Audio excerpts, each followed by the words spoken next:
Chapter है वो है बहुलक, जिसको बोलते हैं हम पॉलीमर। और मैं आप लोगों को एक बात बता देती हूँ कि इस चैप्टर को पूरा थ्योरी वाला चैप्टर है। यहां से आपको कैसे क्वेश्चंस पढ़ने हैं वो मैं आपको बताऊंगी, कैसे आपको एग्जाम में देने हैं उनका आंसर। ये बहुलक पढ़ने से पहले आप मेरे 3 क्वेश्चन का आंसर दोगे।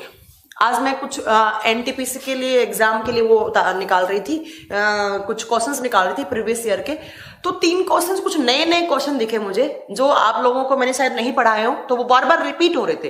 तो मैं आप लोगों को बता देती हूँ कि वो क्वेश्चन क्या था। ये पॉलीमर को एक बार साइड कर दो। पहले आपका 3 क्वेश्चन है, आपको कैसे क्वेश्चन लिख देना है इनको। पहला क्वेश्चन है कि जो आर्टिफिशियल स्मोक है, ये बहुलक पढ़ने से पहले आप मेरे 3 क्वेश्चन का आंसर दोगे। कौन से कंपाउंड से करवाया जाता है के लिए एग्जाम स्केल निकाल रही थी, अगर पढ़ेंगे तो आपको भी ये मिलेगा। क्वेश्चंस निकाल हिंदी में क्या था के, तो 3 क्वेश्चंस कुछ नए नए क्वेश्चन दिखे मुझे, जो आप लोगों को मैंने शायद नहीं पढ़ा देखा होगा। पुराने जमाने की जो मूवी थी राज कपूर वगैरह की, वो क्वेश्चन क्या, ये जो मूवियां थी पुरानी, पॉलीमर को एक बार साइड कर दो। पहले उसमें क्या था, यहां दीप चंद्रा याद के सारी प्रॉब्लम आपको याद है। पहला क्वेश्चन है कि प्लीज पढ़ दीजिए मुझे आप, ठीक है। ये बहुलक पढ़ने से पहले आप मेरी सारी गलती है यार दीप चंद्रा, और अगर एक चैप्टर की नहीं करवाया तो वो भी हो जाएगा। आप भी अगर पढ़ेंगे तो आपको भी मिलेगा। क्वेश्चंस निकाल हिंदी में क्या था, पढ़ाई पे ध्यान दो। हिंदी में पढ़ाया जा रहा है कृत्रिम धुआं, ठीक है। जो आपने देखो पुरानी मूवी में राज कपूर या फिर ये जो आपके शम्मी कपूर वगैरह जो पुराने जमाने में एक मूवी के अंदर धुआं, मतलब गाना चल रहा है, एक सॉन्ग बन रहा है और पीछे से क्या है, तो पीछे से धुआं निकल रहा है बहुत ज्यादा। तो वो आर्टिफिशियल स्मोक है, वो कौन से कंपाउंड से बनाया जाता है। तो आप बताएंगे जो आर्टिफिशियल स्मोक होता है वो किससे बनाया जाता है। वो सोडियम हाइड्रोक्साइड से, अमोनियम हाइड्रोक्साइड, सोडियम हाइड्रोक्साइड नहीं सॉरी, NH4OH। आप बताएंगे NH4OH, अमोनियम हाइड्रोक्साइड। जो कृत्रिम धुआं होता है वो अमोनियम हाइड्रोक्साइड होता है, इससे बनाया जाता है।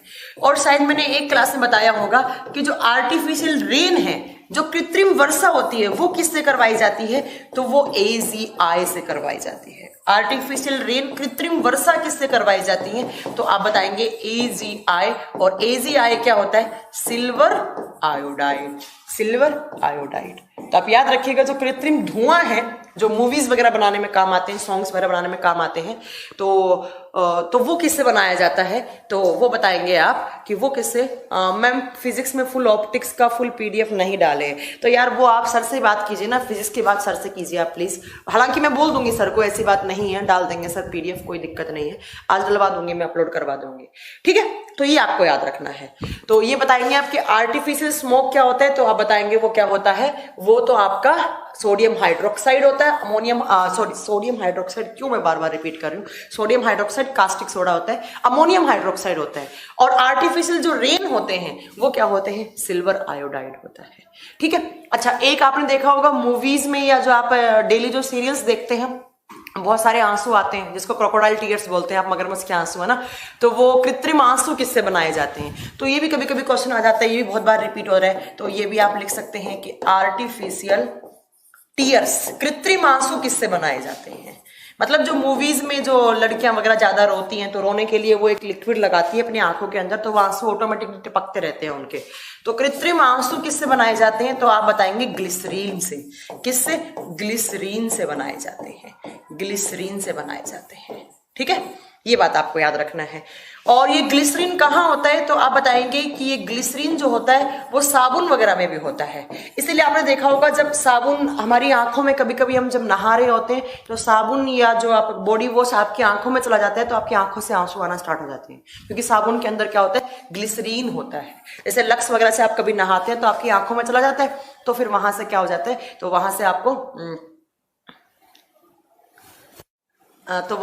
क्या आता है, आपके आंसू आना स्टार्ट हो जाते हैं, राइट। तो आप ये तीनों क्वेश्चन आपके बन गए हैं। आपसे पूछे आर्टिफिशियल स्मोक, जो कृत्रिम धुआं होता है वो किससे तैयार किया जाता है, तो आप बताएंगे अमोनियम हाइड्रोक्साइड से किया जाता है। पूछे आर्टिफिशियल रेन किससे करवाई जाती है, सिल्वर आयोडाइड। अच्छा, कभी कभी क्वेश्चन देखो कैसे पूछता है, क्वेश्चन पूछता है कि हाँ बाई प्रोडक्ट बनता है, ये प्रोडक्ट होता है किस, जब आप हाँ साबुन वगैरह में, यस। तो आप याद रखेंगे कि कभी कभी क्वेश्चन आता है कि किस मेटल के कंपाउंड से आर्टिफिशियल रेन करवाई जाती है, आप क्या बताएंगे, सिल्वर के। और पूछे कृत्रिम आंसू किससे बनाए जाते हैं, आप बताएंगे ग्लिसरीन से बनाए जाते हैं, और ग्लिसरीन साबुन बनाने में भी काम आता है। तो नहीं, इसका फॉर्मूला नहीं पूछता है, तो ये ग्लिसरीन साबुन बनाने में काम आता है, तो साबुन में भी आंसू आ जाते हैं। तो कभी कभी एग्जाम में क्वेश्चन ये भी आ जाता है कि गाड़ियों की हेडलाइट को चमक हटाने के लिए क्या प्रयोग किया जाता है? गाड़ियों की हेडलाइट की चमक करवाने के लिए, ये तो मुझे आइडिया नहीं है, मतलब कैसा, किस टाइप की चमक, मैं समझी नहीं, किस टाइप की चमक। ठीक है, तो ये आर्टिफिशियल टीयर्स किससे करवाए जाते हैं? ग्लिसरीन से। इसके अलावा देखो एक क्वेश्चन और जो बहुत बार रिपीट हो रहा था, वो भी मैं आपको बताना चाहूंगी। एक क्वेश्चन था कि आप सबने काला नमक खाया होगा, ब्लैक सोल्ट खाया होगा, तो ये ब्लैक सोल्ट क्या होता है? देखो क्वेश्चन ये नहीं था ब्लैक सोल्ट क्या होता है, मैं बता देती हूँ। क्वेश्चन था कि काले नमक में जो स्मेल आती है वो किसकी आती है? काले नमक में आपने देखा होगा, हाँ अमोनियम हाइड्रोक्साइड होगा साकेत, यस अमोनियम हाइड्रोक्साइड ही लिखा है मैंने, अमोनियम NH4OH। ठीक है, तो क्वेश्चन क्या आता है कि जो काला नमक, आप सब देखते होंगे हमारे घरों में एक नमक आता है काला नमक, तो उसके अंदर स्मेल आती रहती है, तो वो स्मेल किसकी आती है? तो पहले आपको पता होना चाहिए ब्लैक सोल्ट होता क्या है। तो देखिए इस काले नमक का एक नाम और होता है, इसको आप हिमालयन सोल्ट भी बोलते हैं। तो कभी एग्जाम में ये पूछ ले कि हिमालय नमक कौन सा होता है, हिमालयन सोल्ट कौन सा होता है, तो भी आप क्या बताएंगे कि वो ब्लैक सोल्ट होता है। अब एक कमल ने बोला है पोटाश, नहीं बेटा, पोटाश एलम फिटकरी होता है, वो अलग होता है। ठीक है, ये क्या होता है? तो देखिए ये आपको लिखना है कि ब्लैक सोल्ट क्या होता है, किस किस सोल्ट का मिक्सचर होता है। ये बेसिकली 3 सोल्ट का मिक्सचर होता है। कौन कौन सा आप बताएंगे? एक तो कॉमन सोल्ट कौन सा होता है? Sodium chloride. कॉमन सोल्ट कौन सा होता है? मैं बहुत बार बता चुकी हूँ, सोडियम क्लोराइड को कॉमन सोल्ट या रॉक सोल्ट या आप टेबल सोल्ट के नाम से जानते हैं। दूसरा होता है Na2SO4 सोडियम सल्फेट, प्लस आप बताएंगे यहां पर Fe2SO4। Fe2SO4 क्या होता है? Ferrous sulphate. ये सोडियम सल्फेट, ये फेरस सल्फेट, ये सोडियम क्लोराइड, प्लस आप बताएंगे यहां पर क्या होता है? H2S। और ये क्या होता है? आप बताएंगे हाइड्रोजन सल्फाइड। ये क्या होता है? Hydrogen sulphide. तो आपको नाम से क्लियर समझ में आ गया होगा, हाइड्रोजन सल्फाइड, इसका मतलब वो स्मेल किसकी होगी? सल्फाइड की स्मेल होगी। तो ठीक है, ये बात आपको याद रखना है। हाँ, सल्फाइड मतलब या सर ऑप्शन में सल्फर भी हो सकता है, तो यहाँ ऑब्लिक लगा के आप सल्फर भी लिख सकते हैं कि वो स्मेल किसकी होती है? सल्फर या सल्फाइड की होती है। क्लियर? आप बताएंगे कि काले नमक को हिमालय नमक भी कहते हैं या हिमालयन सोल्ट भी बोलते हैं, और हिमालयन सोल्ट को डबल सोल्ट कहा जाता है। देखो डबल सोल्ट क्या होता है? जिसके अंदर 2 या 2 से ज्यादा सोल्ट हो। देखो यहाँ पर एक फेरस सल्फेट हो गया, सोडियम सल्फेट हो गया, सोडियम क्लोराइड हो गया, प्लस H2S हो गया। तो इतने सारी चीजों के मिक्सर को हम काला नमक बोलते हैं। तो आप बताइएगा, याद रखिएगा कि इसके अंदर जो स्मेल होती है वो हाइड्रोजन सल्फाइड या सल्फर की वजह से। आपको ऑप्शन में कुछ भी मिल सकता है। ठीक है, चलो नेक्स्ट देखें। इसके बाद तो ये 4 क्वेश्चन तो आपके डायरेक्ट यही हो गए। इसके अलावा एक क्वेश्चन है कि ओलियम क्या होता है। ये क्वेश्चन भी बहुत बार रिपीट हुआ है कि ओलियम क्या होता है। अच्छा, क्वेश्चन क्या था? देखिए क्वेश्चन मैं लिख देती हूँ। क्वेश्चन आया था कि H2SO4 बनाने में क्या यूज लिया जाता है, कि H2SO4 किस से बनाया जा सकता है, H2SO4 किस से बनाया जा सकता है। तो वहां पर एक ऑप्शन था ओलियम, वहां पर एक ऑप्शन था ओलियम। अब आप में से कुछ बच्चे सोच रहे हैं ओलियम क्या होता है, तो ओलियम का फॉर्मूला होता है H2S2O7, इसको बोलते हैं ओलियम। और इससे क्या बनाया जाता है? तो H2SO4, और H2SO4 क्या होता है आप सब जानते हैं, किंग ऑफ एसिड्स या सल्फ्यूरिक एसिड होता है, या सल्फ्यूरिक एसिड। तो एग्जाम में क्वेश्चन आया था कि सल्फ्यूरिक एसिड मतलब निम्न में से किस कंपाउंड से या किस से बनाया जा सकता है, तो वहां पर ऑप्शन था ओलियम। तो आप याद रखिएगा ओलियम होता है H2S2O4।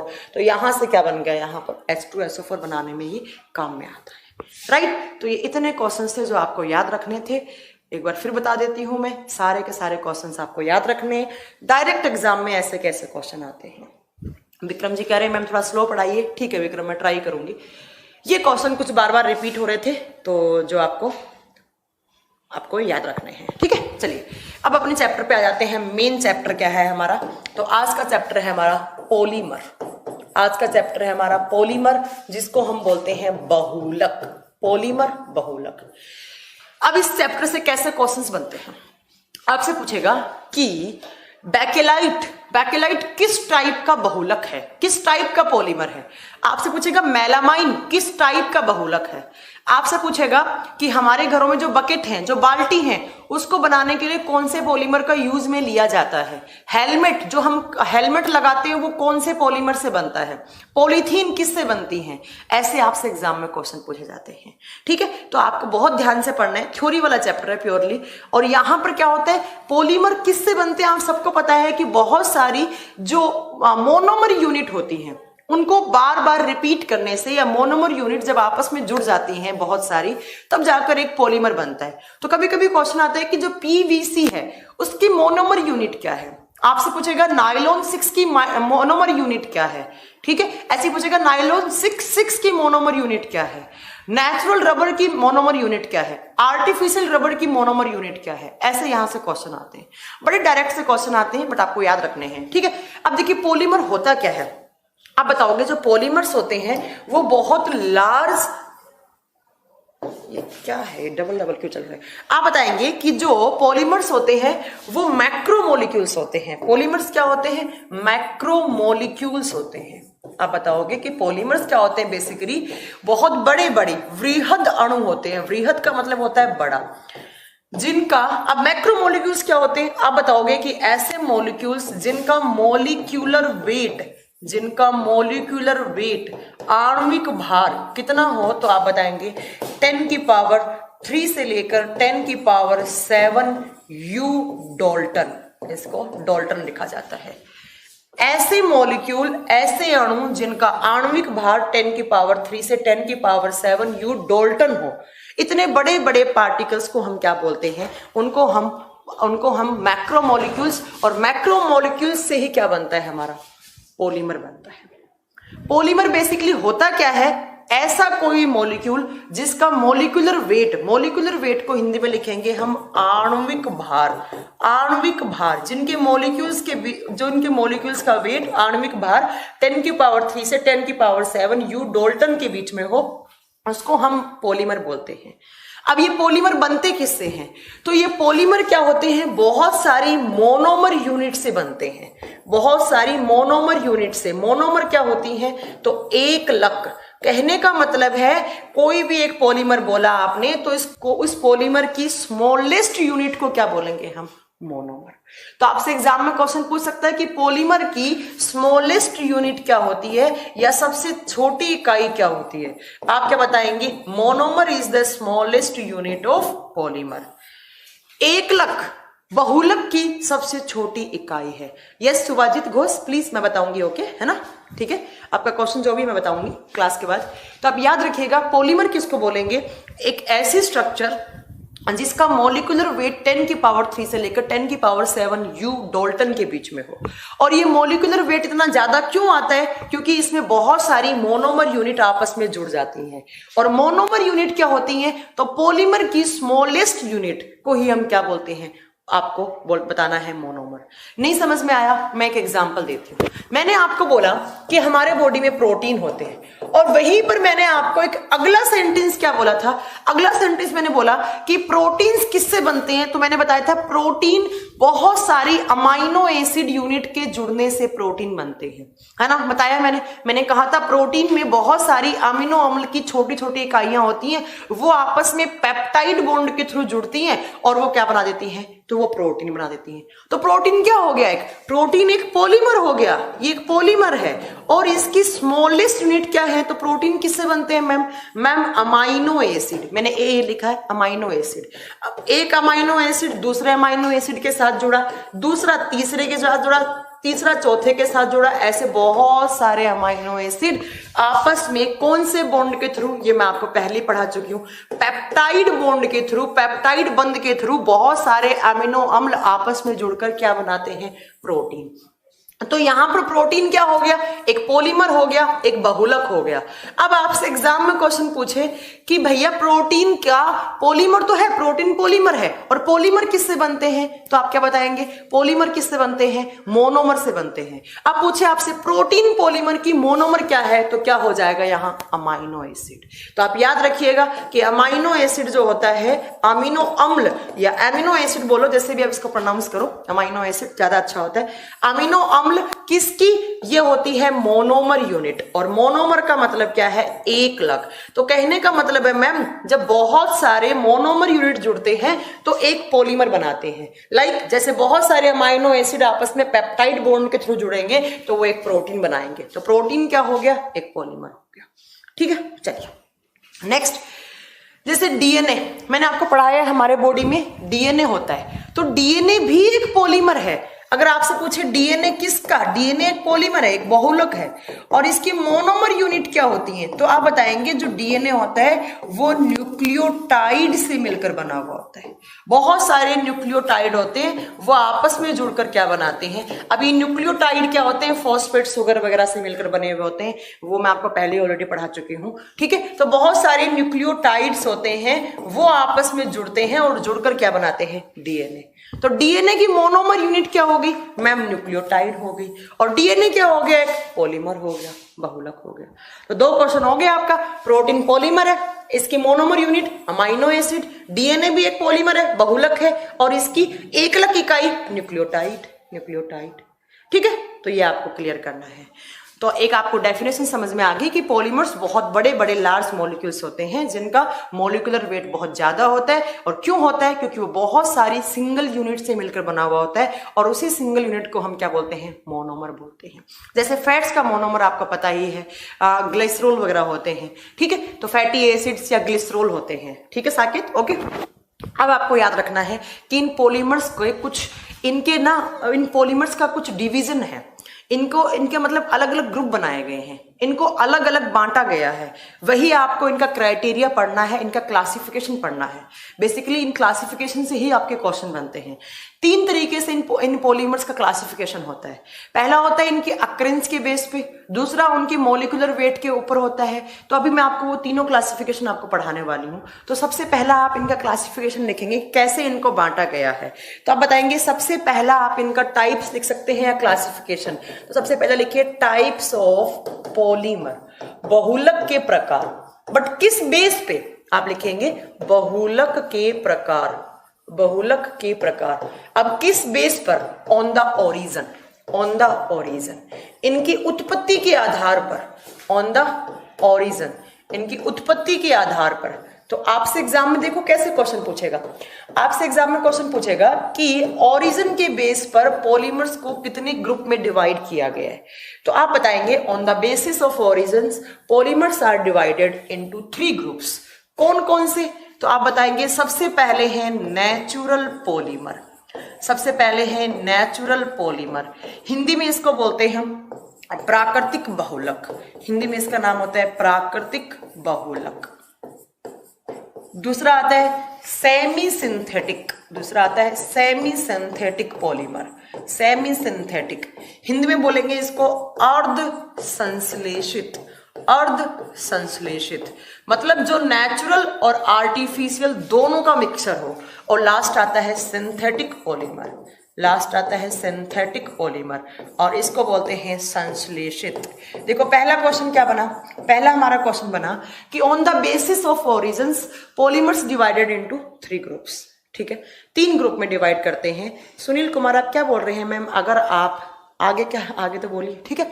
तो उत्पत्ति के आधार पर हम पॉलीमर्स को 3 ग्रुप में डिवाइड करते हैं। कौन कौन सा, आप बताएंगे 1 नंबर पे कौन सा आता है, तो आप बताएंगे कि 1 नंबर पे आता है यहाँ पर नेचुरल, जो नेचुरल फॉर्म से मिलते हैं हमें, है ना, जो नेचुरल, बिल्कुल सौरभ मिश्रा आपने सही बोला, ठीक है। तो बस वहां पर शुगर का डिफरेंस आ जाता है डीएनए और आरएनए में, क्लियर है। तो आप बताएंगे एक तो ऐसे पॉलीमर है, एक ऐसे बहुलक है जो नेचुरल फॉर्म में मिलते हैं हमें। दूसरा सेमी सिंथेटिक, जो नेचुरल और सिंथेटिक दोनों का कॉम्बिनेशन हो, ठीक है। तीसरा आप बताएंगे सिंथेटिक, जो प्रॉपर तरीके से आप इसको सिंथेटिक मतलब आर्टिफिशियल भी बोल सकते हैं, आप इसको बनाए जाए। अब एग्जाम में आपसे ये नहीं पूछेगा तो इसके एग्जाम्पल पूछेगा, आपसे पूछेगा कि जो नेचुरल है उसका एग्जाम्पल बताइए। तो आप सबसे पहला बताएंगे प्रोटीन, प्रोटीन नेचुरल है, मैंने अभी बताया था हमारे बॉडी में होता है, नेचुरल फॉर्म में होता है, ठीक है, ओके, ठीक है सुनील कुमार, मैंने आपका क्वेश्चन ले लिया है। दूसरा आप बताएंगे कि यहां पर दूसरा सेलुलोज, सेलुलोज, और मैंने आपको बताया था सेलुलोज कहाँ होता है, प्लांट की सेल वॉल में होता है, और प्लांट क्या होते हैं, लिविंग, मतलब नेचुरल है। तो सेलुलोज भी क्या है, एक प्राकृतिक बहुलक है। उसके अलावा नेक्स्ट बताएंगे आप स्टार्च, और स्टार्च भी कहाँ पाया जाता है, आप सब बताएंगे कि स्टार्च कहाँ पाया जाता है, प्लांट की जड़ों में पाया जाता है, प्लांट का रिजर्व फूड होता है। उसके अलावा बताएंगे आप नेचुरल रबड़, जो रबड़ मिलता है हमें नेचुरल फॉर्म में, नेचुरल रबड़, प्राकृतिक रबड़, और प्राकृतिक रबड़ कि मोनोमर यूनिट या प्राकृतिक रबड़ का नाम क्या होता है। थोड़ा नीचे कर दूं वरना बच्चों को दिखेगा। हाँ, तो प्राकृतिक रबड़ को बोलते हैं, आप बताएंगे आइसोप्रीन। क्या बताएंगे? आइसोप्रीन। एक होता है नियोप्रीन, आप यहां पर आइसोप्रीन नाम याद रखेंगे। तो ये चारों क्या है, ये किसके एग्जाम्पल है? आप बताएंगे ये चारों नेचुरल पॉलीमर के एग्जाम्पल हैं जो नेचुरल फॉर्म में मिलते हैं। कैसे? अभी मैंने बताया कि प्रोटीन किसका बहुलक होता है? Amino acid. ऐसे ही सेलुलोज हमें मिलता है, जैसे कॉटन वगैरह के प्लांट से ज्यादा मिलता है। ठीक है, वो आप याद रखेंगे। स्टार्च, ग्लूकोज की बहुत सारी मोनोमर यूनिट जुड़कर आपस में स्टार्च बनाती हैं। ऐसे ही नेचुरल रबड़ किसका बहुलक होता है? आइसोप्रीन। ठीक है, जिसको आइसोप्रीन भी आप नाम करके बोलते हैं। ये चारों किसके एग्जाम्पल हैं? आप बताएंगे ये नेचुरल पॉलीमर के एग्जाम्पल हैं। नेक्स्ट चलना है हमें सेमी सिंथेटिक। सेमी सिंथेटिक क्या होता है? जो नेचुरल और सिंथेटिक दोनों का मिक्सचर हो। ठीक है, अब इसके एग्जाम्पल ये बहुत ही ज्यादा इंपॉर्टेंट है। दोनों एग्जाम्पल, दो ही एग्जाम्पल आते हैं यहां पर और दोनों ही आपको याद रखना है। ठीक है, सबसे पहला यहां पर आता है सेल्यूलोज एसीटेट। पहला आता है सेल्यूलोज एसीटेट। पहला एग्जाम्पल लिखेंगे यहां पर सेल्यूलोज एसीटेट। देखो, सेल्यूलोज क्या है? नेचुरल है। एसीटेट क्या होता है? तो आपका सिंथेटिक होता है। तो दोनों का मिक्सर बन गया तो सेमी सिंथेटिक हो गया। दूसरा इसका एग्जाम्पल, 1 नंबर यहां दे दो, 2 नंबर यहां दे दो। 2 नंबर पे यहां पर आता है सेल्यूलोज नाइट्रेट। सेल्यूलोज नाइट्रेट, ये दोनों भी पॉलीमर है, बट कैसे हैं? ये दोनों सेमी सिंथेटिक है। ये दोनों सेमी सिंथेटिक है, ये आपको याद रखना है। अब आइए सिंथेटिक पे। सिंथेटिक के एग्जाम्पल तो बहुत सारे हैं। पहला लिख लो नाइलॉन 6। पहला लिख लो नाइलॉन 6। दूसरा लिख लो नाइलॉन 66। नाइलॉन 66। तीसरा आप लिख सकते हैं यहां पर टेरिलीन। टेरिलीन। चौथा आप लिख सकते हैं पीवीसी, पॉलीविनाइल क्लोराइड। पांचवा आप यहां पे लिख सकते हैं, यहां पर था नेचुरल रबड़, बट यहां पर क्या आएगा? आर्टिफिशियल रबड़, कृत्रिम तरीके से बनाया गया रबड़। और नाम क्या होता है उसको? आप बताएंगे नियोप्रीन। नियोप्रीन। ये दोनों एग्जाम में पूछे जाते हैं। मैं इसको अलग पेन से दिखा देती हूं, याद रखिएगा।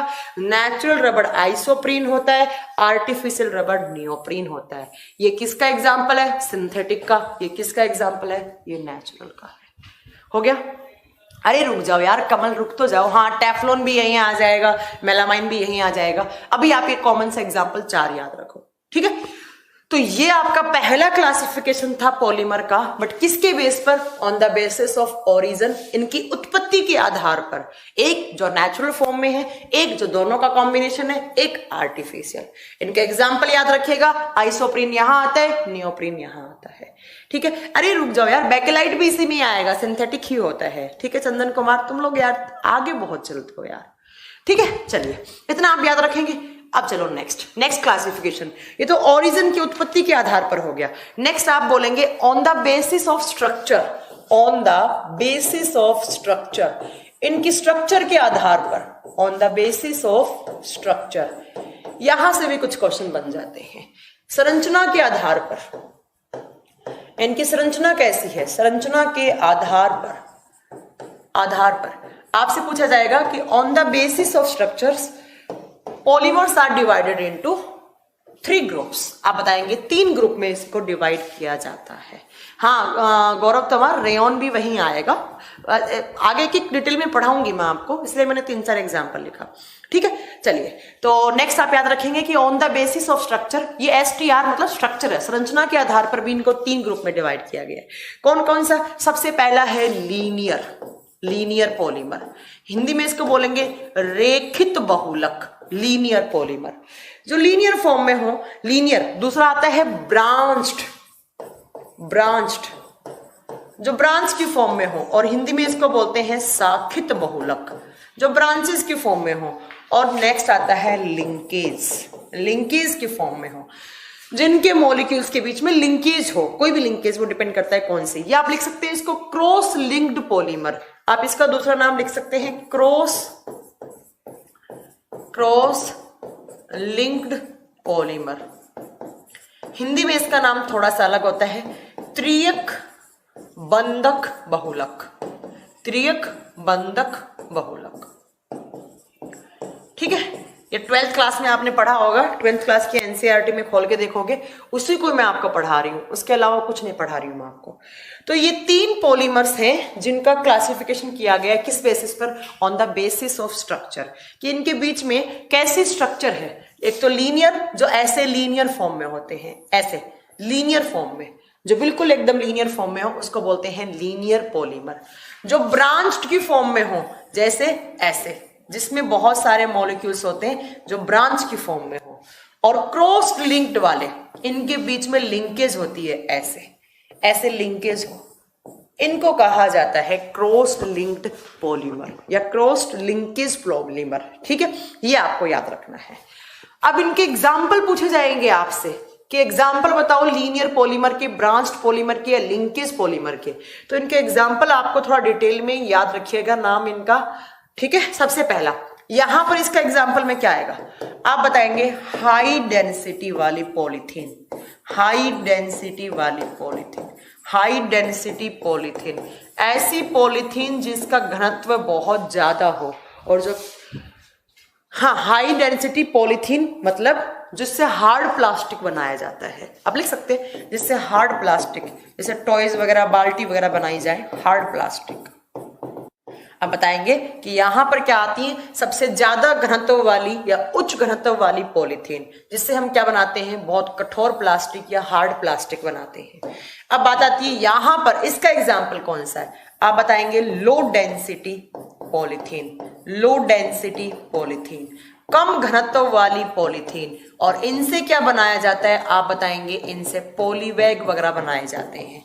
जो आप पॉलीथीन के बैग वगैरह लाते हैं तो उनकी डेंसिटी क्या होती है, लो। और वो किस टाइप का पॉलीमर है, आप बताएंगे वो ब्रांच्ड पॉलीमर है। किस टाइप का पॉलीमर है, वो ब्रांच्ड पॉलीमर है, जिससे पॉलीबैग वगैरह बनाए जाते हैं।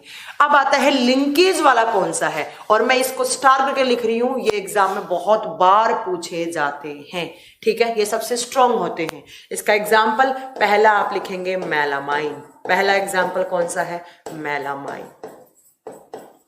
दूसरा एग्जाम्पल आप लिखेंगे यहां पर बेकेलाइट, दूसरा एग्जाम्पल बेकेलाइट, जो आगे मैं आपको पढ़ाऊंगी, बेकेलाइट। और दूसरा कौन सा हो गया, मेलामाइन। ये स्टार कर लेना, हमेशा एग्जाम में पूछा जाता है मेलामाइन किस टाइप का पॉलीमर है, आप बताएंगे क्रॉस लिंकेज पॉलीमर है, या आप बता सकते हैं क्रॉस लिंक्ड पॉलीमर है। इनके जो मॉलिक्यूल्स हैं उनके बीच में क्या है कि मतलब क्रॉस लिंकेज बनी हुई है, क्रॉस में कुछ ग्रुप जुड़ा होगा, जैसे सल्फर हो सकता है, फास्फोरस हो सकता है, जिसकी वजह से इनमें हार्डनेस होती है। और ये क्या बनाने में का मतलब कौन कौन से होते हैं, एक तो मेलामाइन होता है और दूसरा कौन सा होता है, आप बताएंगे दूसरा यहाँ पर बेकेलाइट। दोनों एग्जाम में बहुत बार पूछे गए हैं। तो 2 टाइप का क्लासिफिकेशन पढ़ा, पहला on the basis of origin, इनकी उत्पत्ति के आधार पर, दूसरा इनकी स्ट्रक्चर के बीच में कैसी लिंकेज है उसके आधार पर। अगर लीनियर फॉर्म में है तो वो लीनियर, अगर ब्रांच्ड की फॉर्म में है तो वो ब्रांच्ड, और अगर वो क्रॉस लिंक में है तो वो क्रॉस लिंकेज वाले पॉलीमर। क्लियर। अब ये दोनों याद करो ना करो, नेक्स्ट वाला आपको याद रखना है हमेशा के लिए। क्लियर। तो नेक्स्ट क्लासिफिकेशन लिखो आप यहां पर, on the basis of, on the basis of molecular weight, on the basis of molecular weight, या molecular forces भी लिख सकते हैं आप, अंतर आणविक, थोड़ा इसको इधर लाके मैं ऑब्लिक लगा के लिख देती हूँ, कहीं कंफ्यूज हो जाओगे। On the basis of molecular weight and molecular forces, आप लिखोगे अंतर आणविक बलों के आधार पर, बलों के आधार पर, इनके मॉलिक्यूल्स के बीच में जो फोर्सेस लगते हैं उसके आधार पर कितने ग्रुप में डिवाइड किया गया है। ठीक है। अरे बताएंगे हार्डेस्ट कौन सा है, सॉफ्टेस्ट कौन सा है, सॉफ्ट कौन सा है, रुक जाइए केवल सारा आप याद रखेंगे। ऑन द इंटरमोलिकुलर फोर्सेज या इंटरमोलिकुलर जो वेट होता है उसके आधार पर हम पॉलीमर को कितने भागों में डिवाइड कर सकते हैं। आप बताएंगे on the basis of molecular weight and molecular forces polymers are divided into 4 groups, 4 भागों में डिवाइड किया गया है। इससे पहले वो जो पढ़े थे वो 3-3 थे, बट इस बार आपको 4 पढ़ने हैं। और चारों के चारों, पहली बात तो आपको नाम याद होने चाहिए, दूसरी बात आपको इनके एग्जाम्पल याद होने चाहिए। ठीक है। सबसे पहला आता है इलास्टोमर्स। सबसे पहला आता है इलास्टोमर्स। अब इनके नाम ऐसे ही हैं, आपको याद ही करने पड़ेंगे। हिंदी में बोलते हैं प्रत्यास्थ बहुलक, प्रत्यास्थ बहुलक, इलास्टोमर्स। दूसरा आता है फाइबर्स, दूसरा आता है फाइबर्स, जिसको हिंदी में बोलते हैं हम रेसे। और तीसरा आता है थर्मोसेटिंग, थर्मोसेटिंग। और चौथा यहां पर आता है थर्मोप्लास्टिक, थर्मोप्लास्टिक, थर्मोप्लास्टिक। इनके बीच में जो फोर्सेस लग रहे हैं, किस में कौन सा फोर्स लग रहा है, मतलब कौन से में स्ट्रॉन्ग कौन से में वीक फोर्स लग रहा है, उसके आधार पर हमने पॉलीमर्स को कितने ग्रुप में डिवाइड किया। हमने पॉलीमर्स को 4 भागों में डिवाइड किया। कौन कौन सा? पहला है इलास्टोमर्स, जिसको बोलते हैं आप प्रत्यास्थ। दूसरा है फाइबर्स, जिसको आप क्या बोलते हैं आप बताएंगे, जिसको हम रेसे बोलते हैं। तीसरा आता है ताप संगठे बहुलक, आप बताएंगे कि जो ये होता है थर्मोसेटिंग, इसको हिंदी में बोलते हैं ताप दृढ़क, ताप दृढ़क बहुलक। और इसको हमें पूछा हुआ है इन चारों में से, इन चारों में से। अब देखो, अब मैंने जब ये बात लिखवाई आपको, तो सबसे वीक कौन सा है, इसको सॉफ्ट या वीकेस्ट बोल सकते हैं आप। तो आपको पता होगा वीकेस्ट क्यों बना, क्योंकि इसके जो पॉलीमर्स हैं उसके अंदर जो मोनोमर यूनिट है उसके अंदर सबसे वीक फोर्सेस लग रहे होंगे, है ना। तो वीक फोर्सेस वाले कौन से हो जाएंगे? इलास्टोमर्स। तो इसके नीचे आप एक पॉइंट लिखेंगे, इलास्टोमर्स के नीचे आप लिखेंगे इंटरमोलिकुलर फोर्सेस आर वीकेस्ट, लिखेंगे intermolecular, intermolecular forces are weakest. अंतर आणविक बल सबसे कमजोर होते हैं। यहां पर अंतर आणविक बल कमजोर या दुर्बल होते हैं, कमजोर होते हैं। इसी लाइन से याद हो गया, सबसे कम फोर्स वाले मॉलिक्यूल्स कौन से होंगे यहां पर, और सबसे ज्यादा वाले कौन से होंगे आप बताएंगे, वो थर्मोसेटिंग में होते हैं। ठीक है। अब दूसरा, इनको लचीले बहुलक कहा जाता है। लचीले तो आप समझते ही होंगे ना, लचीला मतलब होता है ना, कोई भी चीज लचीला चीज होती है, वैसे लचीले बहुलक इनको नाम दिया जाता है। ठीक है।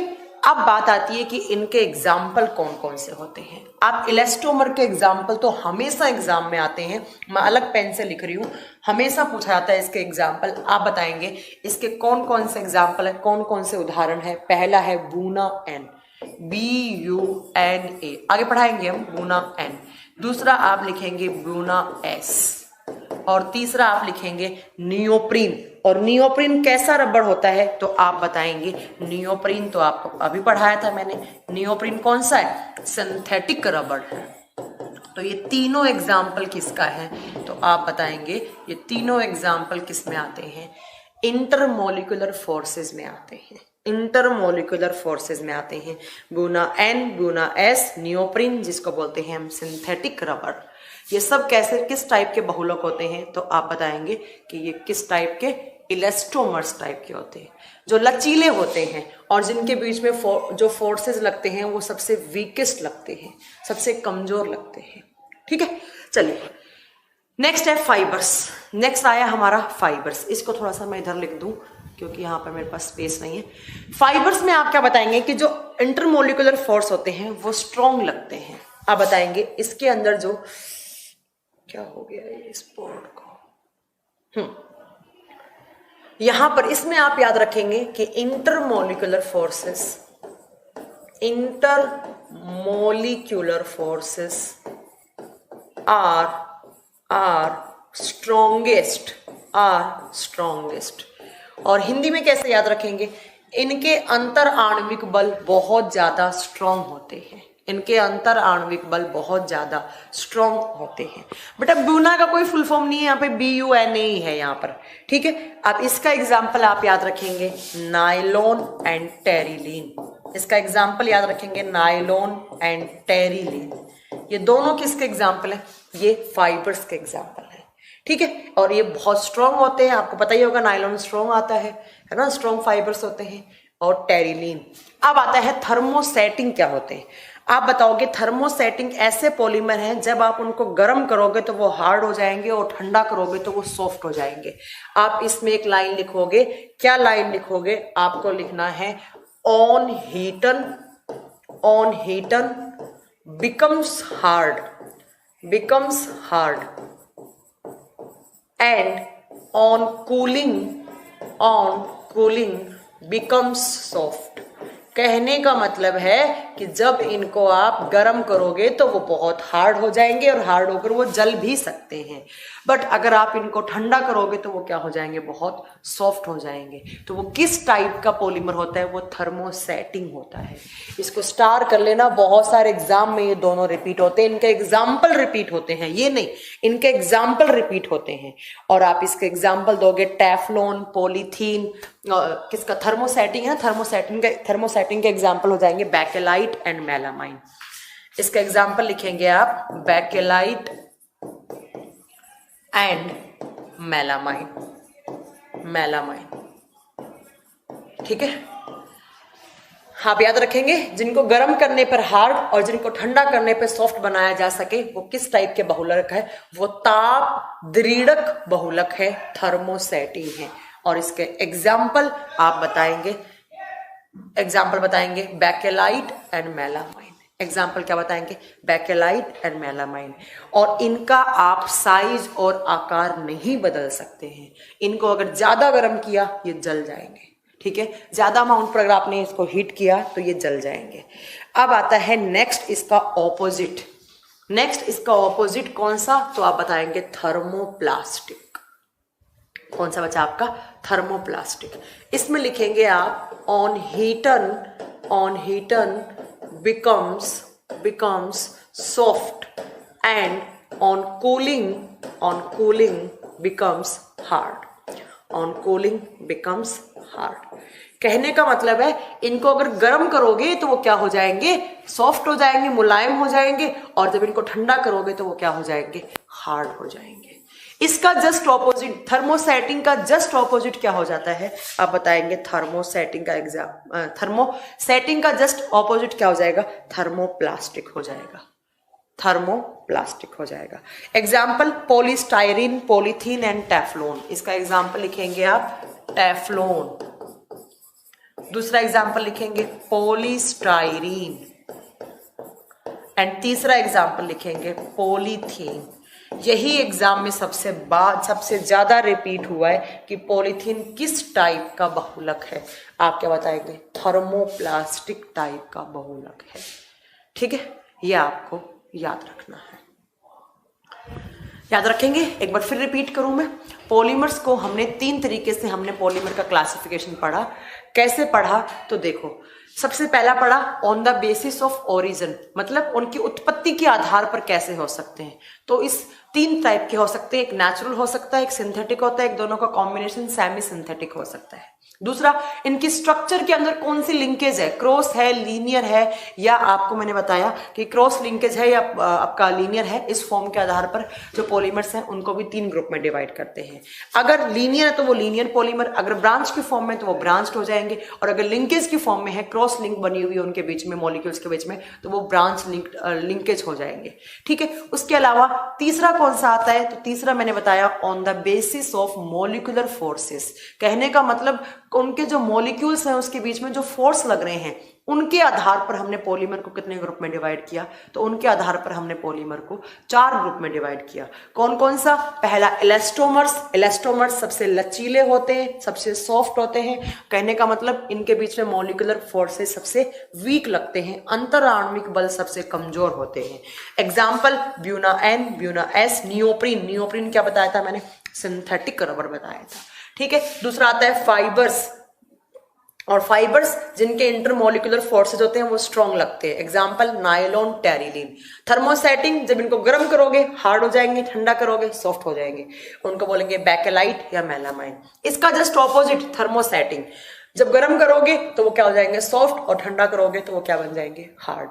एग्जाम्पल पॉलीथीन, और पॉलीथीन को स्टार कर लो, एक बेकेलाइट को स्टार कर लो। दोनों एग्जाम में पूछे जाते हैं, ठीक है, दोनों के दोनों एग्जाम में पूछे जाते हैं।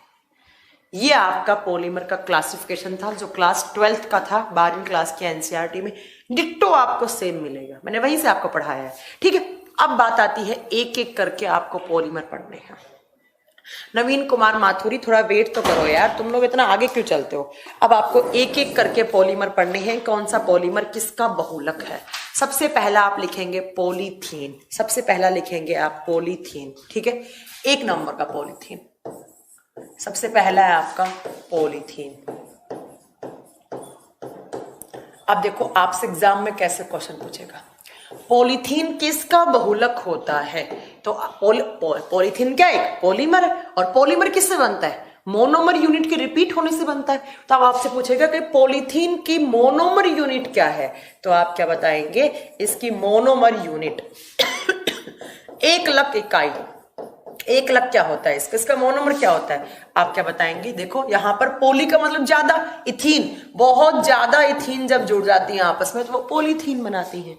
तो इसका बहुलक क्या हो जाएगा, इथीन हो जाएगा, जिसका फॉर्मूला आप सब जानते हैं C2H2, जिसका फॉर्मूला क्या होता है C2H4, H2 नहीं, C2H4 पॉलीथीन। ठीक है, तो जब पॉलीथीन, जब बहुत सारी इथीन है, जब उनको बहुत ज्यादा प्रेशर दोगे, बहुत ज्यादा टेम्परेचर दोगे, तो सारी की सारी जो मोनोमर यूनिट है वो आपस में आकर जुड़ जाती है और वो क्या बनाती है, वो पॉलीथीन बनाती है।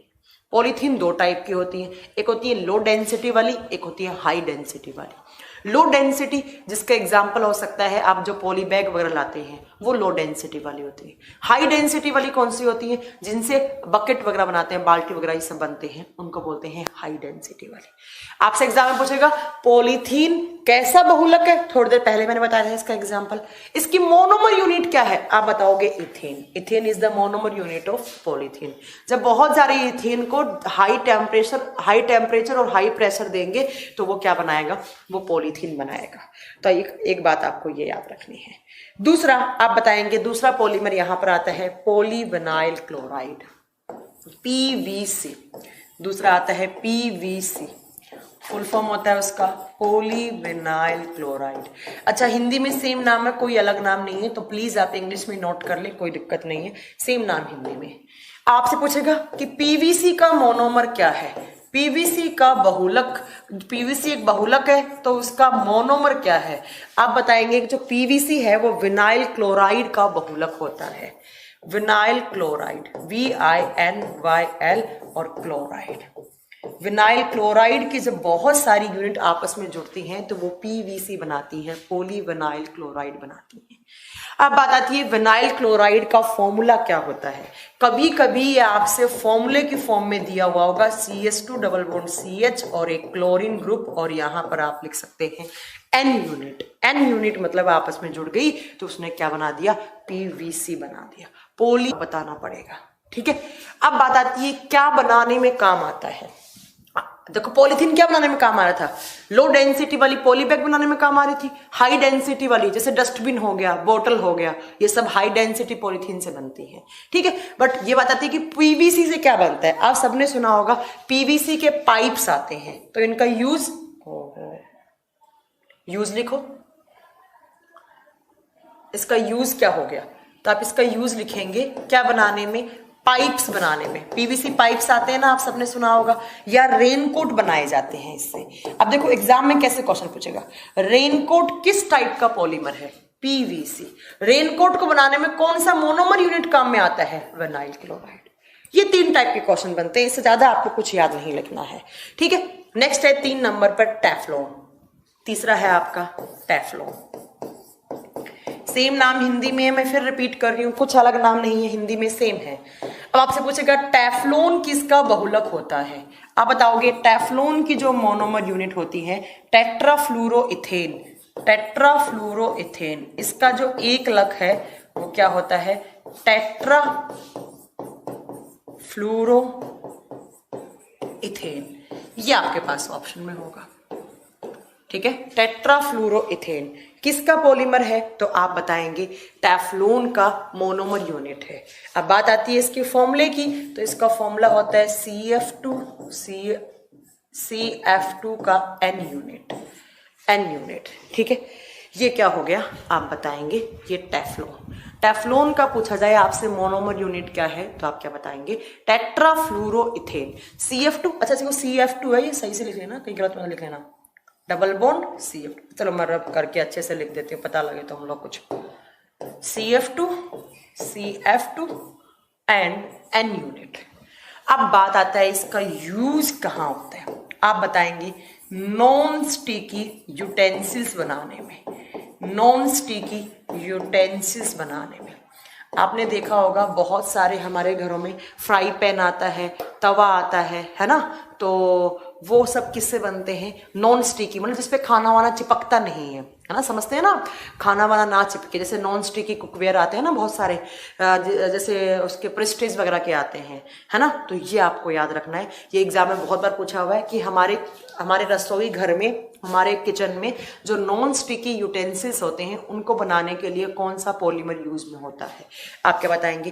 टेफ्लॉन यूज में होता है। और टेफ्लॉन की मोनोमर यूनिट टेट्राफ्लूरोइथेन। टेट्राफ्लूरोइथेन, हाँ, लीकेज प्रूफ में भी बनता है। यस साकेत, आपने सही बोला, बट ये याद रखना है नॉन स्टिकी यूटेंसिल्स किचन में, जो हमारे रसोई घर में जो हम यूटेंसिल्स यूज में लेते हैं जिनके ऊपर खाना चिपकता नहीं है, वो सब बनाने में। ठीक है, चलो 4 नंबर लिखे, इस स्लाइड को हटा देते हैं, बाद में वापस पढ़ेंगे हम। 4 नंबर पे आपको लिखना है PAN, पोली एक्रिलोनाइट्राइल। नेक्स्ट है 4 नंबर पे PAN, पोली एक्रिलोनाइट्राइल, पोली एक्रिलोनाइट्राइल, PAN। कभी कभी PAN का फुल फॉर्म पूछता है, पोली एक्रिलोनाइट्राइल। अब क्वेश्चन आता है कि इसका मोनोमर क्या होता है, तो आप बताएंगे पोली हटा दो, एक्रिलोनाइट्राइल बच जाएगा। तो इसका मोनोमर, इसका 1 लाख यूनिट, 1 लाख इकाई क्या होगा, तो आप बताएंगे वो होगा एक्रिलोनाइट्राइल। ठीक है, पोली का मतलब बहुत ज्यादा, ठीक है, और पोली हटा दोगे तो क्या बचेगा? एक्रिलोनाइट्राइल बचेगा। अब बात आती है इसका फॉर्मूला क्या है, तो आप बताएंगे इसका formula CH2 double bond CH single bond CN की नंबर ऑफ यूनिट्स। ठीक है, जब मैंने यहां पर Cl ग्रुप जोड़ दिया था तो पीछे कौन सा बन रहा था? अभी मैंने थोड़ी देर पहले पढ़ाया था, है ना। और अगर मैंने यहां पर CN जोड़ दिया तो वो कौन सा बन जाएगा? PAN, पोली एक्रिलोनाइट्राइल। ठीक है, अब क्वेश्चन आता है इसका यूज कहाँ होता है, आप बताएंगे वुलन क्लॉथ बनाने में, सर्दियों के कपड़े बनाने में वुलन क्लॉथ्स बनते हैं इससे, और इससे फाइबर्स भी बनाए जाते हैं, रेसे बनाए जाते हैं बहुत ज्यादा। ठीक है, रेसे वगैरह बनाने में या सर्दियों के कपड़े बनाने में आपने देखा होगा ना, जिसको सर्दियों में हम कपड़े पहनते हैं, मोटे मोटे कपड़ा आता है जो थोड़ा मतलब सिल्की सा होता है, थोड़ा सा चमकता है ना। प्रेशर कुकर में कौन सा पॉलीमर होता है? रुक जाओ यार, तुम लोग बहुत आगे चलते हो। ठीक है, तो सर्दियों के कपड़े बनाने में कौन सा पॉलीमर, आप बताएंगे PAN, पोली एक्रिलोनाइट्राइल। किसका बहुलक? एक्रिलोनाइट्राइल का। और इसका formula CH2 double bond CH single bond CN। ठीक है, ये आपको याद रखना है। 4 हो गए आपके। नेक्स्ट लिखो 5 नंबर वाला। 5 नंबर पे आप लिखेंगे PAN के बाद आप लिखेंगे नायलॉन 66। नेक्स्ट लिखेंगे आप नायलॉन 66। ये 66 नहीं होता है, 6,6 होता है। ठीक है, देखो नायलॉन किससे बना है? LON का मतलब होता है लंदन, और NY का मतलब होता है न्यूयॉर्क। न्यूयॉर्क और लंदन दोनों नाम से इसको लिया गया है, न्यूयॉर्क और लंदन दोनों नाम से इसको लिया गया है। ठीक है, अब आपको एक याद रखना एक बात कि यह है पहला आर्टिफिशियल बहुलक है जो इंसान द्वारा बनाया गया। It is first artificial polymer that is made by, that is prepared by humans। Hindi में क्या लिखेंगे? यह मानव के द्वारा बनाया गया पहला बहुलक है। ये मनुष्य के द्वारा बनाया गया पहला बहुलक है। यही एग्जाम में बहुत बार क्वेश्चन आता है कि हाँ, एक बच्चा पूछ रहा है मैम नायलॉन का मतलब क्या है, बता देती हूँ मैं। दो नाम से बनाए। पहला NY का मतलब होता है न्यूयॉर्क कंट्री, दूसरा LON का मतलब है लंदन। ठीक है। और आप एक पॉइंट हमेशा याद रखेंगे कि it is first artificial polymer that is prepared by humans.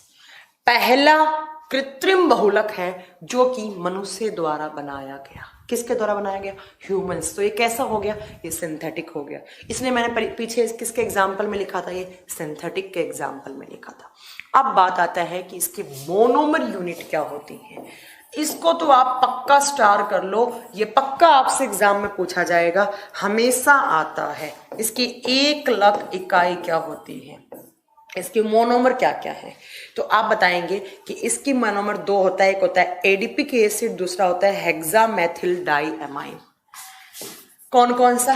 पहला बताएंगे एक एसिड होता है, कौन सा? एडिपिक एसिड, एडिपिक अम्ल, प्लस आप बताएंगे हेक्सामेथिल डाइएमाइन, हेक्सामेथिल डाइएमाइन प्लस कौन सा एसिड? Adipic acid. और यही एग्जाम में आता है कि एडिपिक एसिड कौन सा बहुलक बनाने में काम में लेते हैं। आप क्या बताएंगे? वो नाइलॉन 6,6 बनाने में काम आता है। अब बात आती है एडिपिक एसिड और इन दोनों का फॉर्मूला क्या है। आप बताएंगे एडिपिक एसिड का फॉर्मूला होता है COOH CH2 का 4 और COOH। ये होता है आपका एडिपिक एसिड का फॉर्मूला, ठीक है। उसके अलावा दूसरा आप बताएंगे, यहां पर अगर आपसे हेक्सामेथिल डाइएमाइन का फॉर्मूला पूछा जाता है तो NH2 CH2 का 4, NH2 CH2 का 6 और NH2, हेक्सा है ना, 6 होगा, और NH2। ये किसका फॉर्मूला है? हेक्सामेथिल डाइएमाइन का, ठीक है। अब बात आती है कि ये क्या काम आता है, इसका यूज क्या होता है। आप बताओगे टायर बनाने में काम आता है, टायर्स बनाने में काम आते हैं। दूसरा आप बताएंगे जो ब्रश होता है, ब्रश तो आप सब समझते होंगे, ब्रश बनाने में काम आता है, ठीक है। और ये कपड़े बनाने में भी काम आता है, क्लॉथ वगैरह भी बनाए जाते हैं, नायलॉन के कपड़े आते हैं। कितने पॉइंट याद रखेंगे? नायलॉन 2 कंट्री के नाम से बना है, न्यूयॉर्क एंड लंदन। सबसे पहला आर्टिफिशियल पॉलीमर है जो इंसानों द्वारा बनाया गया। किस किस मोनोमर यूनिट से? एडिपिक अम्ल। एडिपिक अम्ल का फॉर्मूला, ये थोड़ा सा डबल पेन चल गया यहाँ पे, फॉर्मूला सही है, ये पेन 2 बार चल गया, मैं एक बार रिपीट कर देती हूँ। कार्बोक्सिलिक ग्रुप COOH CH2 का 4 एंड COOH। ये क्या होता है? तो आप बताएंगे एडिपिक एसिड, NH2 ये 2 है, सही कर लेना इसको, ठीक है। 2 CH2 हेक्सा 6 लग जाएगा और NH2, इसको क्या बोलते हैं हम? इन दोनों मिलकर हम क्या बना सकते हैं? नाइलॉन 6,6 बना सकते हैं। नेक्स्ट आता है नाइलॉन 6। वो नाइलॉन 6,6 था, अब है नाइलॉन 6। ये भी बहुत बार पूछा हुआ एग्जाम में कि नाइलॉन 6,6 किसका बहुलक था, और अब नाइलॉन 6। हाँ, इसका आता है, इसका फॉर्मूला नहीं, इसका मोनोमर यूनिट आप बताएंगे। इसका 1 लाख इकाई क्या होता है? कैप्रोलैक्टम। इसका मोनोमर, इसका 1 लाख क्या होता है? तो आप बताएंगे कैप्रोलैक्टम। कैप्रोलैक्टम ये तो बहुत बार पूछा हुआ एग्जाम में, बहुत बार पूछा हुआ है। अरे पॉलिस्टर बताएंगे यार, रुक जाओ सूरज कुमार, क्यों आगे चल रहे हो? कैप्रोलैक्टम। अब आ जाती है कैप्रोलैक्टर का फॉर्मूला क्या होता है। वैसे मैं बता देती हूँ, इनके फॉर्मूले आपसे नहीं पूछा जाएगा, बट अगर कभी पूछ ले तो भैया याद, बाद में बोलो मैम ने कुछ करवाया नहीं था, आप इसका फॉर्मूला लिख सकते हो अगर बनाओगे तो। CH2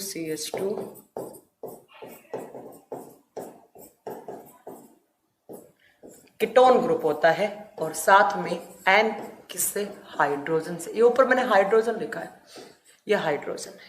ये कैप्रोलैक्टम का फॉर्मूला होता है, ठीक है। और नाइलॉन 6 क्या बनाने में काम आता है? आप बताएंगे रोप्स बनाने में, रस्सियां बनाने में, रस्सी बनाने में।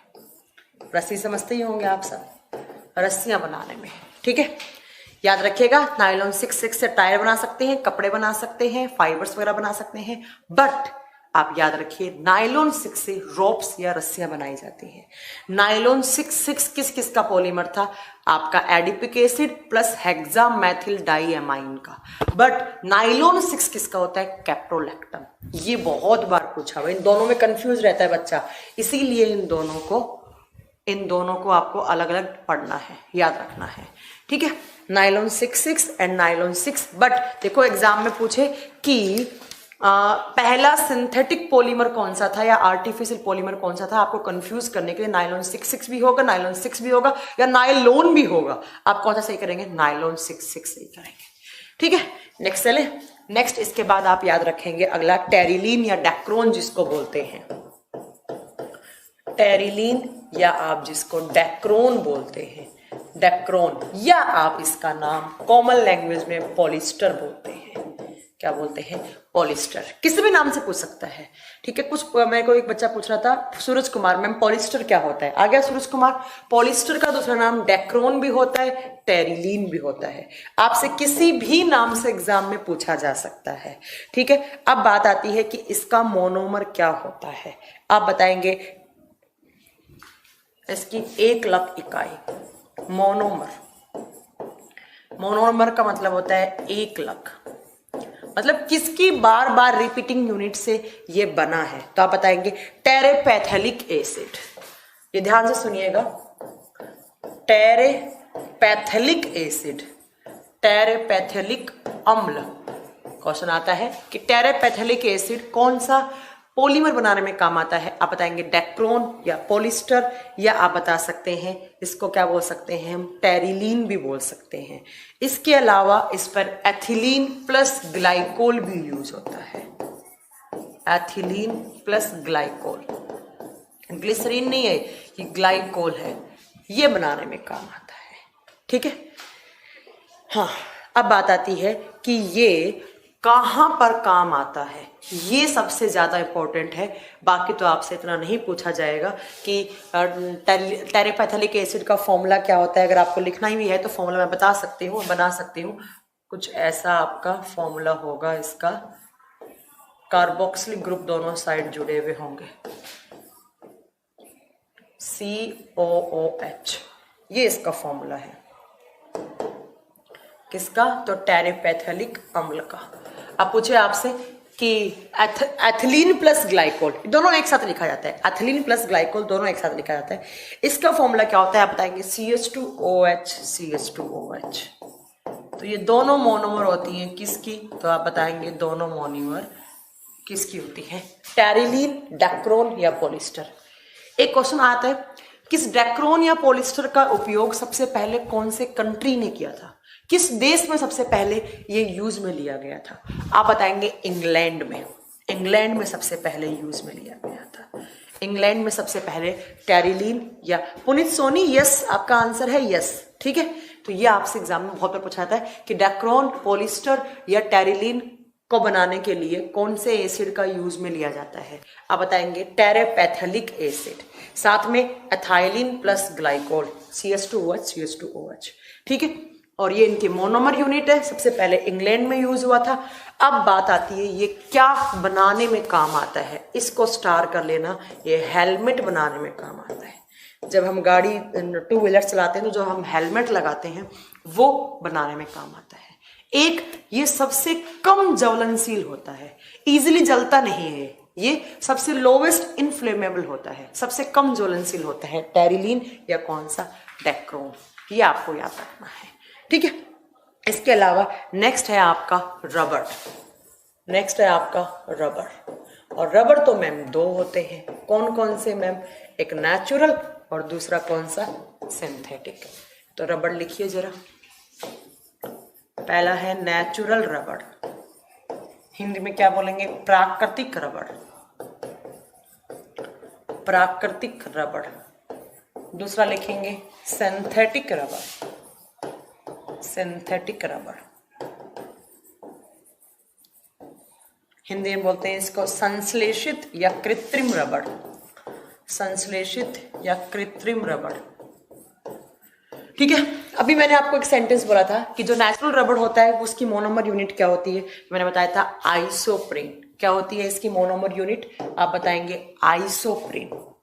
इसका मोनोमर पूछा जाए तो आप बताएंगे 1 लाख इकाई क्या होती है, आइसोप्रीन, आइसोप्रीन। और इधर कौन सा है, इधर मैम नियोप्रीन है, इधर नियोप्रीन है, ठीक है, ये आपको याद रखनी है बात।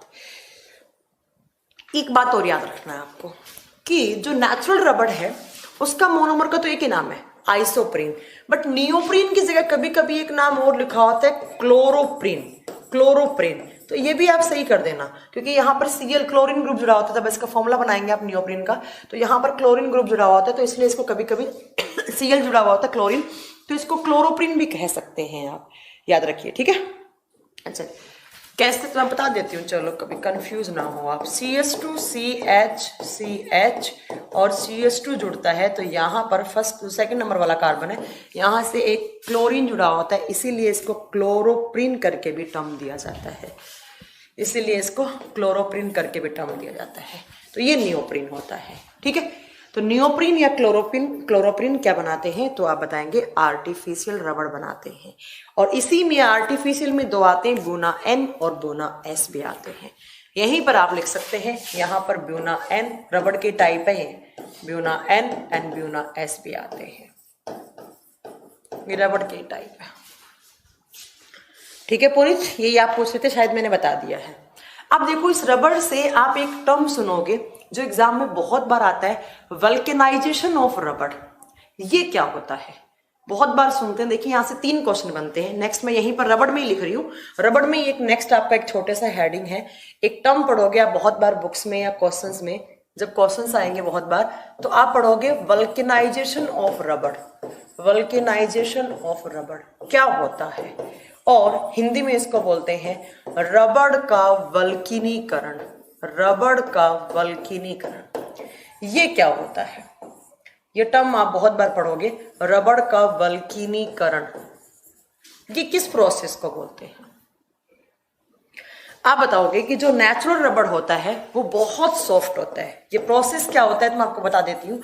जो हमारा नेचुरल रबड़ है, नेचुरल कौन सा था, तो आप बताएंगे, यहाँ पर लिखा था मैंने आपका आइसोप्रीन। जो आइसोप्रीन होता है वो बहुत सॉफ्ट होता है, तो नेचुरल रबड़ को हार्ड करने के लिए आप उसको हीट देते हैं। हीट के साथ साथ आप इसको क्या देते हैं, सल्फर देते हैं। एस का मतलब क्या होता है, सल्फर। जब आप नेचुरल रबड़ को सल्फर के साथ गर्म करेंगे तो ये सल्फर क्या करता है, जो आइसोप्रीन है उसके बीच में क्रॉस लिंकेज बना लेगा। कैसे बना लेगा, ये ऐसे क्रॉस लिंकेज बन जाएगी इनके बीच में, और क्रॉस लिंकेज करते ये क्या हो जाएगा, हार्ड हो जाएगा। तो नेचुरल रबड़ को हार्ड करने के लिए हम क्या यूज लेते हैं, एस। एस क्या होता है, सल्फर। सल्फर क्या करता है, जो नेचुरल रबड़ है उसके जो मॉलिक्यूल्स है उसके बीच में क्रॉस लिंकेज बना लेता है, और ये आप क्या बन गया, ये हार्ड बन गया।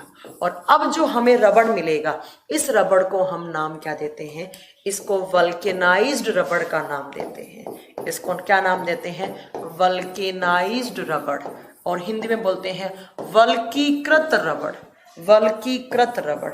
तो आपसे एग्जाम में क्वेश्चन कैसे पूछेगा, देखिए जरा। पहला क्वेश्चन पूछेगा कि नेचुरल रबड़ को हार्ड करने के लिए आप कौन सी प्रोसेस यूज में लेते हैं, आप बताएंगे वल्केनाइजेशन। ओह क्या हो गया, आप क्या बताएंगे, वल्केनाइजेशन प्रोसेस यूज में लेते हैं।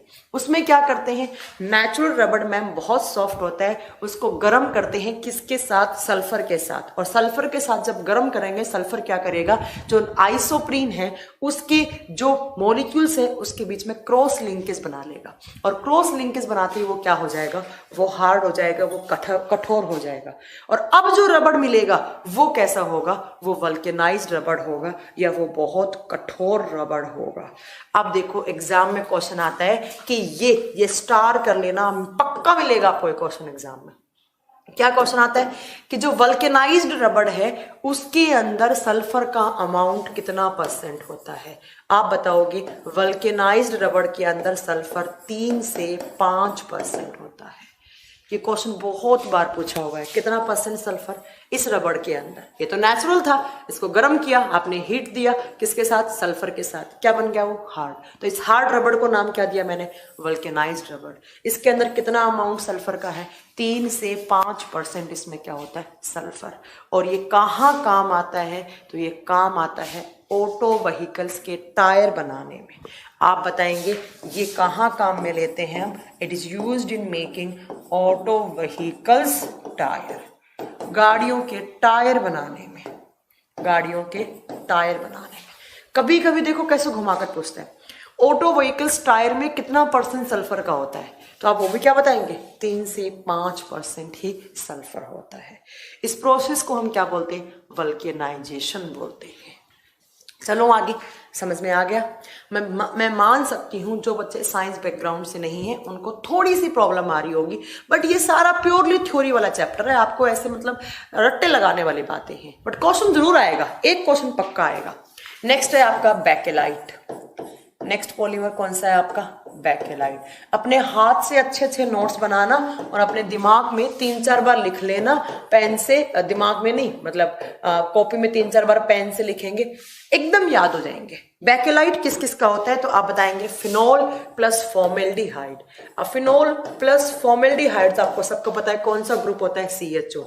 ये मैं आपको पहले ही पढ़ा चुकी हूँ कार्बन वाले चैप्टर में। फॉर्मेल्डिहाइड, फिनोल प्लस फॉर्मेल्डिहाइड का मोनोमर, ये दोनों क्या, ये मोनोमर है, इसकी 1 लाख इकाइयां हैं, ये मोनोमर है। तो आपसे पूछे कि बेकेलाइट की मोनोमर यूनिट क्या होता है, तो आप बताएंगे कि फिनोल प्लस फॉर्मेल्डिहाइड। एक बात याद रखिएगा कि बना सकते हैं आप, अगर आपको बनाना है तो फिनोल OH प्लस HCHO या CHO लिख लो, एक ही बात है, या HCHO या CHO। एक बात याद रखिएगा, ये सबसे पुराना संश्लेषित, ये सबसे पुराना है, सबसे पुराना पॉलीमर है ये। पुराने जमाने में सबसे पहला यही आया था, सबसे पुराना बहुलक है ये। है कैसा, सिंथेटिक है, वही थोड़ी देर पहले पढ़ाया था मैंने, सिंथेटिक है बट सबसे पुराना है, ये याद रखिएगा। सबसे पुराना बहुलक पूछा जाए एग्जाम में कौन सा, तो आपके बताएंगे वो बेकेलाइट है। क्या बनाने में यूज आता है, आप सबको पता होगा बेकेलाइट के क्या बनते हैं, स्विच बनते हैं। जो इलेक्ट्रिकल स्विच जो हमारे घरों में यूज होते हैं, जो वो किसके बनते हैं, बेकेलाइट के। तो याद लिखिए, uses in making of electric switch. जो हमारे घरों में इलेक्ट्रिक बटन है वो किसके बनते हैं, बेकेलाइट के बनते हैं। इलेक्ट्रिक स्विच, और एक पॉइंट और याद रखना, जो हमारे घरों में किचन में जो हम बर्तन यूज करते हैं तो उनके ऊपर जो हैंडल बना हुआ होता है, तो ये यूटेंसिल्स के हैंडल बनाने में भी काम आते हैं। यूटेंसिल्स के हैंडल बनाने में, जैसे कुकर का हैंडल है या फ्राई पैन का हैंडल है, तो वो सब किससे बनते हैं, वो सब बेकेलाइट से बनते हैं। और बेकेलाइट किस किस का मोनोमर होता है, आप बताएंगे, पहला आप बताएंगे फिनोल, दूसरा फॉर्मेल्डिहाइड HCHO। सबसे पुराना बहुलक है कैसा, सिंथेटिक है, संश्लेषित है। हमारे घरों में जो इलेक्ट्रिक स्विच है वो किसका है, बेकेलाइट का बना हुआ है, ठीक है। और हमारे घरों में जो हम किचन में जो सामान यूज करते हैं जिनका जो हैंडल होता है, वो हैंडल किसका बना होता है, तो वो भी बेकेलाइट का बना हुआ होता है। क्लियर। नेक्स्ट चलो, उसके बाद नेक्स्ट आता है मेलामाइन, जो मैं बहुत देर से कर रही थी, मेलामाइन है ना। मेलामाइन के तो बर्तन आते हैं, आप सबको पता होगा, अनब्रेकेबल क्रॉकरी आती है ना, मेलामाइन आते हैं ना, पानी पीने वाले ग्लास। ये किस किस का होता है, आप बताएंगे, मेलामाइन प्लस फॉर्मेल्डिहाइड। इसकी मोनोमर क्या क्या हो सकती हैं, आप बताएंगे। इसकी मोनोमर होती हैं मेलामाइन प्लस फॉर्मेल्डिहाइड, वही HCHO को बोलते हैं आप फॉर्मेल्डिहाइड। और ये क्या बनाने में काम आता है, अनब्रेकेबल क्रॉकरी। हमारे घरों में हम ऐसी क्रॉकरी लेकर आते हैं, ऐसे सामान लेकर आते हैं जो टूटता नहीं है ना। जैसे ग्लास नहीं आते हैं, ना वो प्लास्टिक के हैं ना वो लोहे के हैं, है ना, वो वाले, ठीक है। तो वो भी आपको याद रखना है कि अनब्रेकेबल क्रॉकरी किससे बनती है, मेलामाइन से। नेक्स्ट आप लिखेंगे स्टार्च। ये तो आपको सबको पता होगा, है ना, स्टार्च भी कैसे है, स्टार्च एक नेचुरल पॉलीमर होता है। और बताएंगे किस किस का है, तो यहाँ पर ग्लूकोज ही होता है, बट किस फॉर्म में होता है, आप बताएंगे। पहला आप बताएंगे अमाइलेज प्लस अमाइलोपैक्टीन। और ये दोनों किससे बनते हैं, ये दोनों ग्लूकोज से बनते हैं। इसलिए मैंने थोड़ी देर पहले बोला था कि कभी कभी एग्जाम में लिखा हुआ आ सकता है कि स्टार्च की मोनोमर यूनिट क्या है। आप ग्लूकोज भी कर सकते हैं, या आप बताओगे स्टार्च की मोनोमर यूनिट अमाइलेज एंड अमाइलोपैक्टीन होता है, ठीक है। और इसके अलावा स्टार्च कहाँ यूज होता है? तो हम जो कैप्सूल खाते हैं, हम गोली खाते हैं ना, टैबलेट खाते हैं, उसके बाहर एक कवरिंग मेम्ब्रेन से बनी हुई होती है, वो किसकी बनी होती है? वो स्टार्च की बनी हुई होती है। ठीक है, नेक्स्ट आप लिखेंगे विस्कोस। ये भी बहुत बार पूछा हुआ है, विस्कोस किसका पॉलीमर है? विस्कोस हिंदी में वस्कोज लिखा जाता है, इसको वस्कोज, इसको स्टार कर लेना, ये पूछा हुआ क्वेश्चन है। ठीक है, ये इसकी मोनोमर क्या होती है? तो आप बताएंगे सेलुलोस। इसकी मोनोमर क्या होती है? सेलुलोस। यूज, इसका यूज होता है पैरासूट बनाने में। पैरासूट तो आप सब समझते होंगे, है ना? तो पैरासूट बनाने में कौन सा पॉलीमर यूज होता है? विस्कोस। उसकी मोनोमर यूनिट क्या है? सेलुलोस। ये क्या है? मोनोमर, कहने का मतलब 1,00,000 इकाई है किसकी? तो विस्कोस की। नेक्स्ट है आपका आर्टिफिशियल सिल्क। ये नेक्स्ट नहीं है, लास्ट है इसका। आर्टिफिशियल सिल्क, सिल्क के कपड़े आते हैं ना, कृत्रिम सिल्क, कृत्रिम सिल्क, कृत्रिम सिल्क किसका बहुलक है? क्वेश्चन आता है कृत्रिम सिल्क, किस कृत्रिम सिल्क की मोनोमर यूनिट का नाम बताइए। आप बताएंगे आर्टिफिशियल सिल्क, जिसको आप रेयोन भी, इसको रेयोन करके भी टर्म दिया जाता है, आप रेयोन भी बोल सकते हैं। इसकी मोनोमर यूनिट, इसकी 1,00,000 इकाई जेलेटिन का नहीं होता है बेटा साकेत, वो स्टार्च का होता है, वो स्टार्च का होता है। ठीक है, इसकी मोनोमर यूनिट क्या होती है? सेलुलोस। सेलुलोस, देखो सेलुलोस की विस्कोस की भी होती है और आप बताएंगे आर्टिफिशियल सिल्क की भी होती है। इसका काम फाइबर्स बनाने में, कपड़े वाले फाइबर्स बनाने में। ठीक है, इसका काम क्लॉथ बनाने में, कपड़े बनाने में। क्वेश्चन बहुत बार आता है, आर्टिफिशियल सिल्क को दूसरा नाम क्या होता है? आप बताएंगे रेयोन। और ये किसका बहुलक है? एक ही चीज का, किसका? सेलुलोस। इसकी मोनोमर यूनिट क्या है? तो क्या बताएंगे आप? इसकी मोनोमर यूनिट सेलुलोस होती है। क्या होती है? सेलुलोस। ठीक है, इतने आपको पॉलीमर पढ़ने थे, इससे ज्यादा कोई आपका क्वेश्चन नहीं बचेगा, सारे क्वेश्चन इसमें से आ गए हैं। एक बार फिर रिपीट करूं, अगर ज्यादा कुछ नहीं याद कर सकते तो मैं आपको बता देती हूं कि आपको याद क्या क्या करना है। पहली बात मैम, पॉलीमर होते क्या है?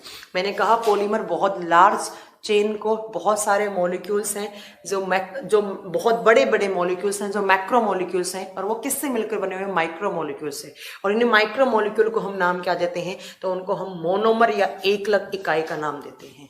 बहुत सारी मोनोमर यूनिट जब आपस में जुड़ जाते हैं, बार बार रिपीट होकर आपस में जुड़ जाती है, तो उसको पॉलीमर करके टर्म देते हैं। तो आप नेक्स्ट पॉइंट में याद रखेंगे, जैसे प्रोटीन भी एक पॉलीमर है, किस किस का? अमीनो अम्ल का। कौन सी चेन? तो पेप्टाइड बॉन्ड से। यस, मैं रिपीट ही कर रही हूँ, प्लीज ध्यान से सुन लीजिए, मैं रिपीट ही कर रही हूँ। डीएनए भी एक पॉलीमर है, किसका? न्यूक्लियोटाइड्स का। न्यूक्लियोटाइड्स के अंदर शुगर होता है, फॉस्फेट ग्रुप होता है, आपको इतना वो नहीं पढ़ना है। ठीक है, नेक्स्ट आप याद रखेंगे कि इन पॉलीमर्स के क्लासिफिकेशन होते हैं, बहुलकों के प्रकार हैं। 12th क्लास की एनसीईआरटी उठाना, डिट्टो मैंने वैसा ही पढ़ा है जैसे 12th क्लास की एनसीईआरटी में लिखा हुआ था।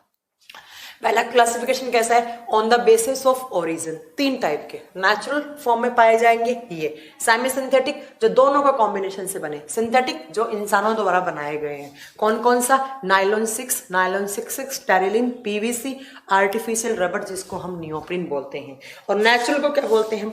आइसोप्रिन बोलते हैं। ठीक है, एक क्लासिफिकेशन ये हो गया। दूसरा क्लासिफिकेशन आपको याद रखना है, हाँ, दूसरा क्लासिफिकेशन आप यहां से याद रखेंगे, on the basis of structure.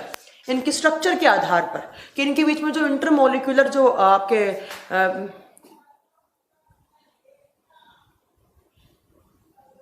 वो बेटा अलॉय होता है, नवनीत, वो अलॉय होता है। ठीक है, तो आप बताएंगे कि इनके स्ट्रक्चर में लीनियर भी हो सकते हैं, ब्रांच भी हो सकते हैं, लिंकेज वाले मेनामाइन और बेकेलाइट है, इसलिए स्ट्रॉन्ग होते हैं। और जो हाई डेंसिटी पॉलीथीन होती है, जैसे आप बताएंगे, जैसे डस्टबिन हो गया, बोतल हो गए, वो किससे बनते हैं? हाई डेंसिटी पॉलीथीन से, वो लीनियर फॉर्म में होती है। और लो डेंसिटी जैसे पॉलीबैग पॉलीथीन जिसमें आप सामान लेकर आते हैं, जिसको बैन कर रखा है, तो वो किस टाइप का है? ब्रांच्ड पॉलीमर है।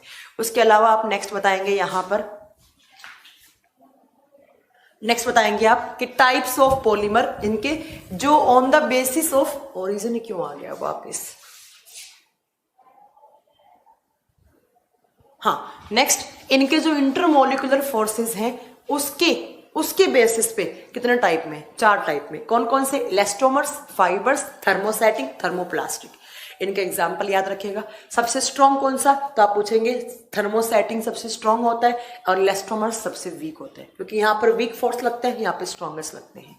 ठीक है, इसके अलावा एक एक करके आपको सारे पॉलीमर याद रखने। पहला पॉलीथीन, पीवीसी, टेफ्लॉन। टेफ्लॉन याद रखिएगा, ज्यादा पूछा जाता है। नायलॉन 66, नायलॉन नाई का मतलब होता है न्यूयॉर्क, और एलओएन का वाला लंदन। सबसे पहले न्यूयॉर्क को लंदन में यूज में लिया गया था ये।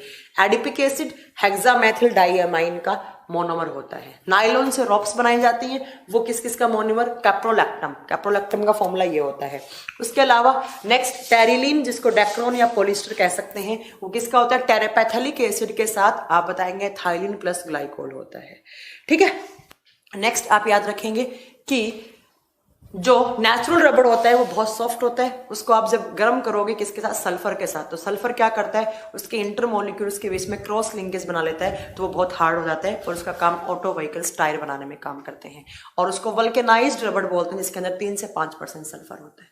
बाकी ये बैकेलाइट स्विच बनाने में काम आता है। ये कुछ आप याद रख लेंगे अपने आप। मेलामाइन आप अपने घरों में जो अनब्रेकेबल क्रॉकरी आती है, जो टूटती नहीं है गिरने विरने से, वो बनाने में। स्टार्च हो गया, आर्टिफिशियल सिल्क हो गया, वगैरह वगैरह, ये सब आप याद रख लेना। ठीक है, इतना आपको पॉलीमर में पढ़ना था। इससे ज्यादा आपसे पॉलीमर में कुछ क्वेश्चन नहीं आएंगे। याद रखिएगा, एग्जाम में पक्का एक क्वेश्चन मिलेगा। किसका मोनोमर कौन सा है, या कौन सी मोनोमर आपस में जुड़कर कौन सा पॉलीमर बनाती हैं, या इनका क्लासिफिकेशन, ठीक है, तो आज की क्लास में इतना बहुत है। कल अपन पढ़ेंगे। कल क्या पढ़ेंगे हम देखते।